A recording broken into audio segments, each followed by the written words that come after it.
Welcome to my Shri super garden. और आज जो है होली के एक दिन के बाद का ये वीडियो मैं बना रहा हूँ 2026 वर्ष। और ये आम के ऊपर मैं स्पेशल वीडियो बनाने जा रहा हूँ।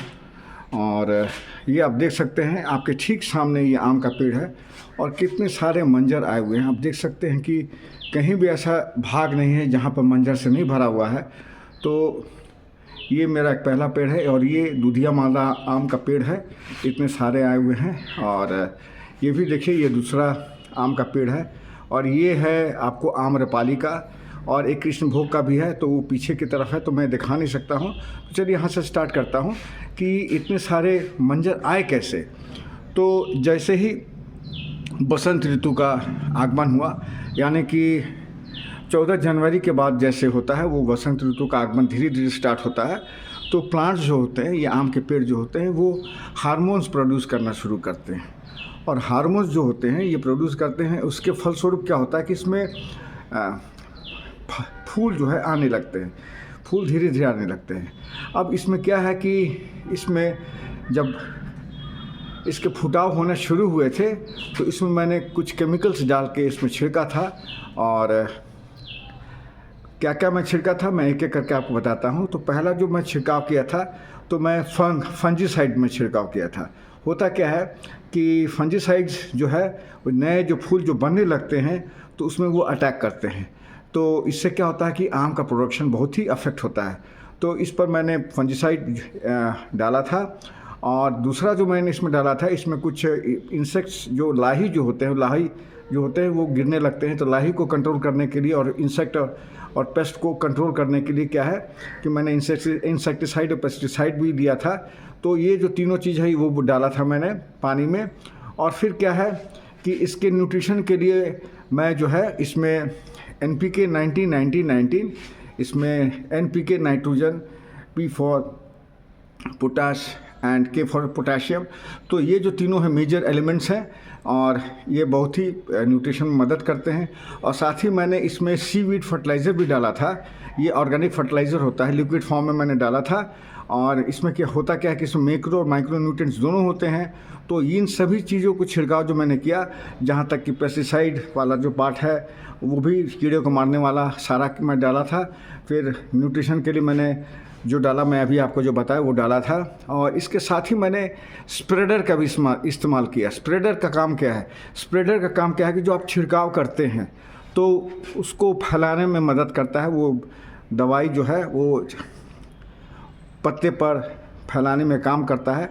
और इससे क्या होता है कि प्लांट्स जो होते हैं, जो हम लोग जो छिड़कते हैं, वो उसको एब्जॉर्ब कर लेते हैं और भली भांति एब्जॉर्ब करते हैं, ज़्यादा एब्जॉर्ब करते हैं। यानी कि एब्जॉर्प्शन जो होता है दुगना तिगुना हो जाता है और ये ज़्यादा असरदार होते हैं। तो इस तरह का मैंने सब छिड़काव किया था। अब उसके बाद मैंने दूसरी बार फिर से छिड़काव किया था। जब मंजर बन गए थे तो दोबारा मैंने छिड़काव किया था, उसमें वही चीज़ मैं डाला था। जैसे मैं फिर से दोहरा देता हूँ, दोबारा जो मैं छिड़काव किया था जब फूल खिले हुए नहीं थे, क्योंकि आपको ध्यान देना है कि फूल खिला हुआ तो नहीं ना, खिला जब नहीं हुआ था तब मैं डाला था दूसरा छिड़काव। और उसमें भी मैंने डाला था वो पेस्टिसाइड, इंसेक्टिसाइड और फंजीसाइड डाला था। और साथ ही उसमें सीवीड फर्टिलाइज़र NPK 19-19-19 डाला था और स्प्रेडर डाला था। दोबारा छिड़काव किया तो उससे क्या हुआ कि जो प्लांट को जो एनर्जी मिला पूरा, और इससे ढेर सारे जो है फूल बन के आए। अब होता क्या है कि फूल का साइज़ क्या होता है, क्योंकि आप देख सकते हैं कि ये देखिए, जैसे मैं आपको दिखाता हूँ, देखिए ये जो डंठल है, ये इसका साइज़ जितना लंबा होगा उसमें एक एक डंठल में, देखिए इसमें एक एक डंठल में कम से कम 20-20 आम आएंगे, 25-25 आम आएंगे। तो ये डिपेंड करता है कि इस डंठल को कैसे बड़े बनाएं, कितने स्वस्थ बनाएं। तो ये तो मैंने किया। अब ये सारे फूल खिल चुके हैं और मैंने क्या देखा कि इसमें आम भी आने शुरू हो गए। मैं आपको क्लोजअप व्यू दिखाता हूँ और ये देखिए आम भी बनना शुरू हो गए। फूल तो खिल चुके हैं, आप देख सकते हैं कि खिला हुआ फूल कैसा लगता है दिखने में। तो ये फूल खिल चुके हैं। तो एक सावधानी बिल्कुल ही करनी है आपको। आप देखिए क्या, ये एक और है, देखिए यहाँ पे ये सब आम निकल रहे हैं। ये देखिए कितने सुंदर लग रहे हैं और बहुत ही नज़दीक व्यू मैं दिखा रहा हूँ। और जब फूल खिल जाते हैं तो उसके बाद कोई भी छिड़काव नहीं करनी, किसी भी तरह की दवाई नहीं छिड़कनी है। क्योंकि ऐसा होता है कि फल बनते कैसे हैं इसका नॉलेज, क्योंकि मैं बॉटनी का स्टूडेंट रह चुका हूँ इसलिए मैं जानता हूँ, इसलिए मैं आपको बता पा रहा हूँ कि ये जो फल जो बनते हैं, ये जो पराग होते हैं, फूल में पराग होते हैं, पॉलन ग्रेन्स होते हैं। तो जो मेल फ्लावर्स में पॉलन ग्रेन्स बनते हैं और वो ट्रांसफ़र होते हैं फीमेल फ्लावर्स। नर फ्लावर्स का जो पॉलन ग्रेन्स है वो फीमेल फ्लावर्स के पॉलन ग्रेन्स जो पहुंचते हैं स्टिग्मा पर, और ये पहुंचाता कौन है? तो ये जो है हम लोग के जो इंसेक्ट्स हैं जो आते हैं और इसको ये काम पूरा करते हैं, पराग को नर फूल से मादा फूल की तरफ ले जाना, ये इंसेक्ट्स का काम है। और ये हमारे फ्रेंडली इंसेक्ट्स होते हैं और इन्हीं के कारण जो छोटे छोटे आम टिकोले पड़ते हैं। यदि आप खिले हुए, आपको मैं दिखा भी सकता हूँ, अभी होता क्या है कि मधुमक्खियाँ बहुत होती हैं, मधुमक्खियाँ का सीज़न मैं आपको दिखा पा रहा हूँ, यहाँ उड़ रहे भी हैं मधुमक्खियाँ, क्योंकि इसके जो सुगंध है मैं बयान नहीं कर सकता हूँ। इसका जो सुगंध है, ये देखिए यहाँ पर, देखिए यहाँ पर देखिए, अब मैं दिखा सकता हूँ, अगर आपको दिख रहा होगा कि इस तरह से देखिए ये पॉलिनेशन दूर से है और इस तरह से पॉलिनेशन इंसेक्ट्स लोग करते हैं। और इसका जो खुशबू अभी जो बिखर के आ रहा है, इसका बयान मैं नहीं कर सकता। बहुत ही सुंदर, बहुत खुशबूदार इसका सुगंध है। इसके सुगंध से इंसेक्ट्स जो हैं अट्रैक्ट होते हैं और तब पराग को नर फूल से मादा फूल की तरफ ले जाते हैं और इसके कारण जो है फल पकड़ता है। तो मैं फिर से सचेत करता हूँ आप लोगों को कि जब फूल खिल चुके होते हैं मंजर का तो कोई भी छिड़काव नहीं करना है। अब रहा कि जब फल जब आने लगते हैं, तो फल जो आने लगे हैं, तो अभी मैं आपको दिखाया था अभी जस्ट कि फल तो आने शुरू हो गए। आप देखिए कि कैसे कैसे किस तरह से फल आ रहे हैं और अभी जस्ट ये बन भी रहे हैं। तो ये साफ नज़र आ रहा है कि ये आम, छोटे छोटे आम निकल के आ रहे हैं और इसको अभी तक कोई छिड़काव नहीं करनी है। जब आम इसमें आ जाएंगे, जब थोड़े से साइज़ में आ जाएंगे, तब आपको फिर एक छिड़काव और करनी है। आप 1 या 2 छिड़काव भी कर सकते हैं। तो मैं इंतज़ार करूँगा जब इसमें आ जाएंगे, छोटे छोटे आम भर जाएंगे।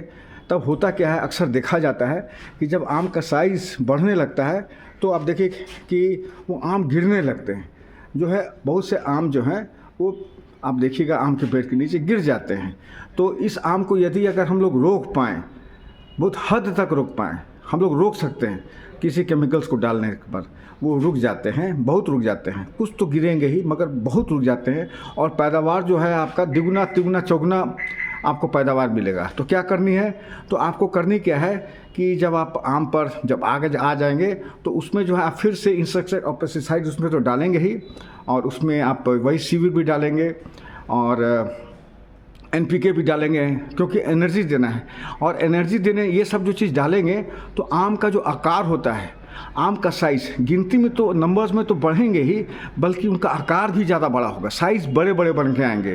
तो इसके लिए आप इसमें थोड़ा सा इसमें प्लांट हार्मोन भी हल्का सा, थोड़ा सा मात्रा, यानी कि क्योंकि प्लांट हार्मोन्स जो होते हैं वो बहुत छोटे से अमाउंट में रिक्वायर होते हैं प्लांट्स को। तो उसमें आप जैसे कि प्लांट हार्मोन जैसे होता है नैप्थेलिन एसिटिक एसिड NAA या इंडोल एसिटिक एसिड, ये सभी जो प्लांट हार्मोन हैं, अगर आप थोड़ा सा मिला के अगर दे देते हैं तो होता क्या है कि आम जो बहुत कम गिरते हैं। गिरने का वजह क्या है मैं आपको बताता हूँ। बॉटनी के स्टूडेंट रहने के कारण मैं आपको पा रहा हूँ कि होता क्या है कि जब आम जब बड़े होने लगते हैं तो उसमें उसके जो टिश्यूज़ होते हैं, उसके जो सेल होते हैं, उसमें एब्सिशन लेयर होता है, एक एब्सिशन लेयर बनना शुरू होता है। डंठल में एक एब्सिशन लेयर बनना शुरू हो जाता है और जब वो एब्सिशन लेयर बन जाता है तो वो आम गिर जाते हैं। तो वो एब्सिशन लेयर नहीं बने, उसके लिए हम लोग क्या है कि हार्मोन्स का उसमें डालते हैं। तो हार्मोन्स जब डाल देने से क्या होता है कि वो एब्सिशन लेयर नहीं बन पाते हैं और आम जो है उसके डंठल बहुत मजबूत होते हैं, वो गिर नहीं पाते हैं। कुछ आम तो ज़रूर गिरेंगे मगर आपका जो पैदावार है तिगुना चौगुना आपका हो जाएगा। आम के साइज़ भी बहुत बड़े बड़े निकलेंगे और एक एक डंठल में आपको जैसे एक डंठल, जैसे एक ये देख रहे हैं कितने सारे डंठल है, एक डंठल में कम से कम 20-25 आम पकड़ेंगे। तो और साइज़ भी बड़े बड़े होंगे। तो इससे ये निर्भर करेगा कि आप जो है इस तरह से आप अपने आम पर ये उपयोग करें। और यदि मेरा आपको वीडियो अच्छा लगा हो, अब देखिए कितने सारे आम है। देखिए अब ये मैं बताता हूँ, ये जो है ये दूधिया मालदा आम का पेड़ है, मैं आपको दिखा रहा हूँ। और ये दूसरा आम का पेड़ है, देखिए ये दूसरा आम का पेड़ है और ये है आम्रपाली का है और एक और है मेरे पास कृष्णभोग का आम है। तो ये इतने सारे प्रोडक्शन हैं, मगर होता क्या है कि लोग ध्यान नहीं देते हैं, अपने वास्तविक ऐसे ही छोड़ देते हैं, छिड़काव नहीं करते हैं, और उससे क्या होता है कि उनका पैदावार जो होता है बहुत कम हो जाता है। अगर कोई प्रोफेशनली अगर आम की खेती करना चाहता है तो इस तरह से अगर आप करेंगे, मैं दूसरे भी एक वीडियो बनाऊंगा जिसमें कौन सा जाति आप लगाएंगे अकॉर्डिंग टू क्षेत्र, आप जहाँ जिस क्षेत्र में रहते हैं क्षेत्र वाइज मैं उस जगह के आम के जाति का बताऊंगा, जिससे आपको अच्छा पैदावार आपको आम का मिलेगा। सो यदि आपको मेरा वीडियो अच्छा लगा हो तो उसको लाइक, शेयर और सब्सक्राइब ज़रूर कीजिएगा, इससे मुझे मोटिवेशन मिलता है। और बेल आइकन दबाने से क्या होता है कि मेरा कोई भी वीडियो आपको मैं अगर डालूंगा तो वो आपके पास ऑटोमेटिकली आ जाएगा। सो धन्यवाद दोस्तों, फिर से मैं दोहरा रहा हूँ, आग्रह है कि मेरा वीडियो को लाइक, शेयर और सब्सक्राइब जरूर कीजिएगा। यदि आपको इस आम में कोई परेशानी होती हो या दिक्कत होता होगा तो आप मुझसे पूछ सकते हैं, और मैं आपको कमेंट पर इसका जो है रेमेडी ट्रीटमेंट मैं बताऊंगा। धन्यवाद धन्यवाद धन्यवाद।